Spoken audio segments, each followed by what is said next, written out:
आपके धर्म में जो कुरान में लिखा गया है कि किसी बेजुबान को आप बलि नहीं देंगे, क्या आपके कुरान में लिखा गया है कि बेजुबान का बलि दी जाए?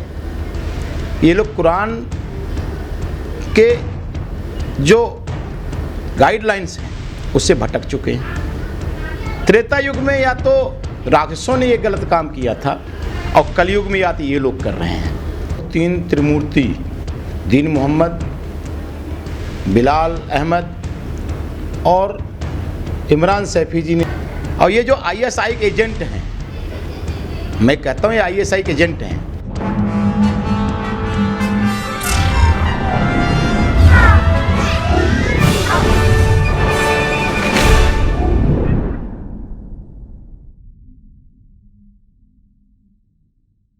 तो सफाई व्यवस्था के ऊपर जो सवाल के शुक्ला जी के ऊपर उठाए जा रहे हैं, बिलाल अहमद जी के द्वारा लगातार अटैक किया जा रहा है शुक्ला जी के ऊपर सफाई व्यवस्था को लेकर और जल भराव को लेकर। तो के शुक्ला जी हमारे साथ मौजूद हैं, जो कि निगम पार्षद है वार्ड नंबर 98 जैतपुर के, साथ ही SDMC के चेयरमैन भी हैं। तो सर, बिलाल अहमद जी का जो अभी बयान आया आपके ऊपर कि आपके जो काम हैं, जो सफाई व्यवस्था है, उससे कहीं ना कहीं वो नाराज़ हैं, खासकर प्रधान गार्डन के सामने जो कूड़ा एकत्रित हुआ है उसको लेकर जिस तरह के शब्द उन्होंने निकाले हैं, चुल्लू भर पानी में डूबने की बात कर रहे हैं, क्या कहना चाहेंगे सर? देखिए, पहले तो महेंद्र जी आपको बहुत बहुत धन्यवाद। और पत्रकार का एक काम होता है, पत्रकार जो है असली और नकली को पहचानना चाहिए। जो बिलाल जी राजनीतिक इच्छा शक्ति रखते हैं, उन पर तो गांधारी की पट्टी बंधी हुई है, उनको कुछ दिखाई नहीं देगा। जो लोग 3 त्रिमूर्ति दीन मोहम्मद, बिलाल अहमद और इमरान सैफी जी ने सवाल उठाया था कि उनको कुछ दिखाई नहीं देता। 15 दिन पहले इन्होंने कहा था शुक्ला जी झाड़ू भी नहीं लगाते, कूड़ा भी नहीं उठाते और यहाँ तक कि कूड़ा उठता नहीं है। तो मैं इन तीनों से पूछना चाहता हूँ कि भी बकरा ईद गई आपकी, 120 ट्रक मलबा हमने उठाया, ये तीनों त्रिमूर्ति कहाँ थे? आप ये बताइए, उस कचड़े को कौन उठवाया? और आज जब हमारे सफाई कर्मी इस इलाके में जाते हैं, उनको गाली गलौज दी जाती है, उनको मारा जाता है, उनको प्रताड़ित किया जाता है। भाई, हर किसी का अपना सम्मान है, हर किसी का अपना वजूद है। वो काम करने आते हैं तो अपनी रोजी रोटी चलाने के लिए आते हैं। उनको गाली देना कहाँ का नैतिकता है? गरीब को गाली देना कहाँ की नैतिकता है? और ये जो ISI के एजेंट हैं, मैं कहता हूँ ये ISI के एजेंट हैं।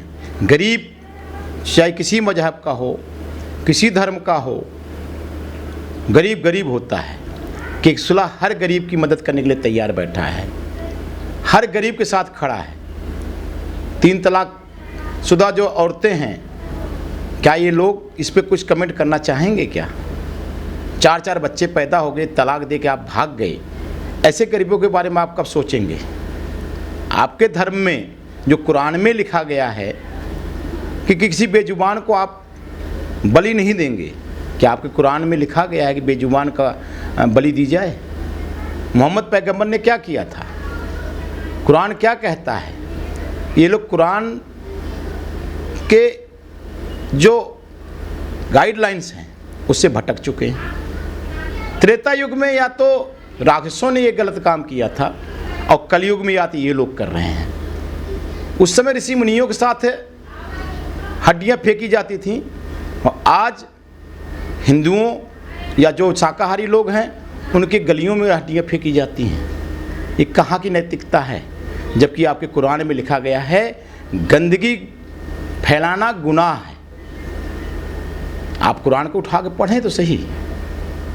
मानवता धर्म ये नहीं कहता किसी को प्रताड़ित करना, मानव सभ्यता ये नहीं कहती किसी को प्रताड़ित करना। इनको सीख लेनी चाहिए सऊदी अरब से, इनको सीख लेनी चाहिए सऊदी अरब के कानून से। वो भी मुसलमान हैं, वो 1 नंबर का वो जीते हैं। उनका जीवन कैसा है? उनका कैसा रहन सहन है, ये क्यों नहीं सीखना चाहते ये लोग? सर, बिलाल अहमद जी ने ये भी कहा था एक षड्यंत्र के तहत, जैसे कि पिछले 4 साल से वो ट्रॉली लगाते हैं मस्जिदों में, कुर्बानी के बाद जो अवशेष जानवरों के होते हैं उनको अपने ही ज़मीन पे दफनाते हैं, लेकिन उनको कहीं ना कहीं राजनीतिक षड्यंत्र के द्वारा उनको परमिशन नहीं दी गई। कहीं ना कहीं इसमें आपका भी रोल हो सकता है, क्या कहना? देखिए, ये कितने ज़मीन दफन करते हैं। बटला हाउस में जाकर देखो ना, सीलमपुर में जाकर देखो ना, सब लोग एसडीएमसी की साइटों पर छोड़कर भाग जाते हैं। ये झूठ बोलते हैं। एक ट्रॉली कभी उठा लिया होगा, इनके उठाने से मलबा उठ रहा है। आप कुछ भी खाते हो, कोई भी खान पान करते हो, वो खान पान नगर निगम उठाता है। बिलाल जी, आप स्वयं जनता के दुश्मन हो, ये आपको शोभा नहीं देता। आप जामा मस्जिद की सफाई देखिए, जामा मस्जिद सफाई कराया है। जामा मस्जिद से लेकर खजूरी मस्जिद का नाला आप देख के आइए। एमएस बिल्डर में जो पानी लगता था वो जल भराव को मैंने ख़त्म कर दिया। यहाँ तक कि परेशानियाँ तो हैं, फ्लड विभाग काम कर रहा है, परेशानियाँ हम पहले से बेहतर किए हैं। ऐसा नहीं है हमने नहीं किया है। वहाँ की आम जनता, वहाँ गरीब जनता ये जानती है कि किस वाला काम करता है। सर, आई ब्लॉक की बात कही जाए तो बिलाल ने और उनकी टीम ने वहाँ पे जो थोड़ा जलभराव हुआ था वहाँ पे पानी निकाला है, लेकिन उनके पानी निकालने के बाद आपने जो मिट्टी वहाँ पे डाली है उससे जनता कहीं ना कहीं परेशान है, बेहाल है, ऐसा बिलाल जी का कहना है। वो नगर निगम द्वारा पानी निकाला गया था। आप मेरे फेसबुक आईडी पे जाकर देखें। और फिर ये तो एक तसला पानी ढूंढते घूम रहे हैं गलियों में। इनकी भी बेरोजगारी दूर होनी चाहिए। इनको वहाँ जनता के प्रति, ठीक है, नगर निगम का काम नहीं है, अनऑथराइज में नगर निगम काम एज ए मानवता करता है। असली मेरा काम है स्ट्रीट लाइट और मलेरिया का काम करना, सफाई एज ए मानवता कराते हैं। ये के स्कूला जैसा व्यक्ति है जो 5 साल से कूड़े गाड़ी भी घुमाया, कूड़ा भी लिया, नालियाँ भी साफ की, डेंगू, मलेरिया, चिकनगुनिया जैसी बीमारियाँ का अंत किया, स्ट्रीट लाइट से जगमग पूरा इलाका हुआ, पार्क हरा भरा करने का प्रयास किया, सरकारी ज़मीनों में पेड़ लगवाए, चाहे आरडब्ल्यूए के माध्यम से लगवाए, चाहे एनजीओ के माध्यम से लगवाए, चाहे हमने खुद लगाया, जो सहयोग दे सकता साहब। अनऑथराइज कॉलोनी में FCTS मशीन लगाया। अब चूंकि दिन प्रतिदिन कूड़ा बढ़ रहा है, भाई बिलाल को तो बटला हाउस और शाहीन बाग और सीलमपुर देखना चाहिए। यहाँ तो उनसे अच्छा है हमारा सिस्टम, उनसे बेहतर हमारा सिस्टम।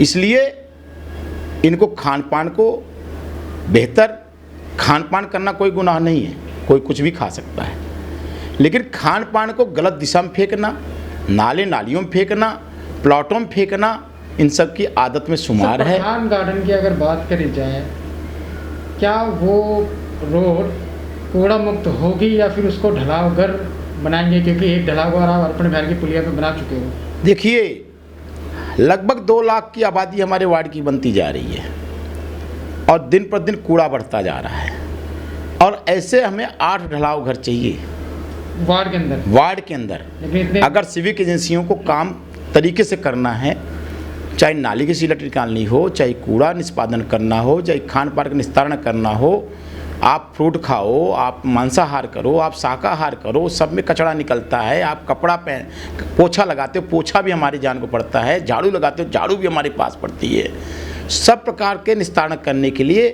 हमें आने वाले समय में कोई भी पार्षद हो, वो चुनौतियों से सामना करना पड़ेगा उसको, चूँकि उसको 8 ढलाव घर।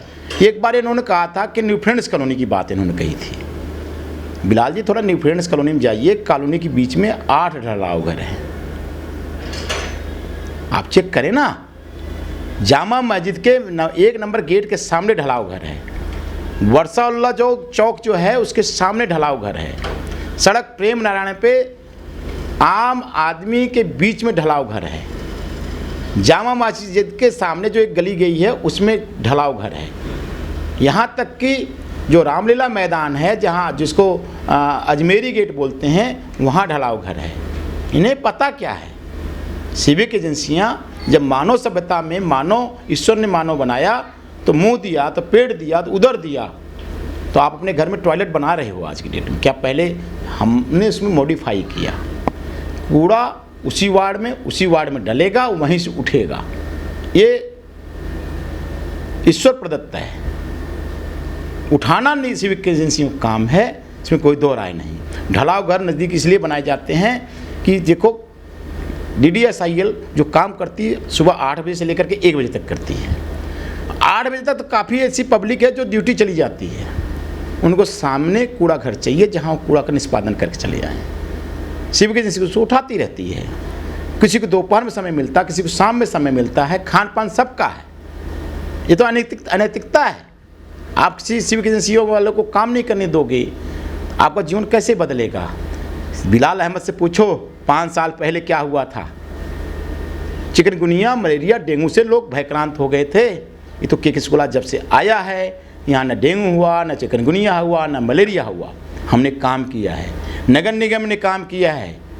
ये लोग मुंह छिपाने लायक नहीं हैं। इन लोगों को, इनको जनता से कोई लेना देना नहीं है। ये कुल मिलाकर के केवल हमारे काम को डिस्टर्ब करने का प्रयास कर रहे हैं। बहुत बहुत धन्यवाद सर, आपने अपना कीमती समय दिया। बहुत बहुत धन्यवाद। अपने शहर की लेटेस्ट खबरों के लिए चैनल को सब्सक्राइब करें और बेल आइकन को दबाएं।